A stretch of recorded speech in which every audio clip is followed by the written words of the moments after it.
Hello everybody, welcome back to TechTube. I hope you all are doing great. So today I am back with another tutorial video of how you can hide calendars you don't use on your iPhone. So to get started, first of all, so let's say for example you can see the calendar application on my mobile phone screen.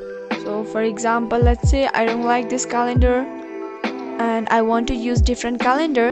Now what I can do is just go back and long press on the calendar application. Now it starts to pop up. Now you can see many options: add event, edit home screen, remove app. Now go ahead and select remove app. So let's say I don't want to uninstall this application or delete this application. I just want to hide it from my home screen. So what I can do is just go ahead and tap on that remove from home screen.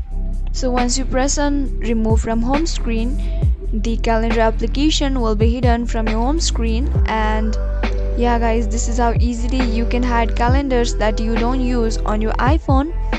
So if you found the video to be helpful and informative, go ahead and subscribe to our channel and also press the notification bell for more updates.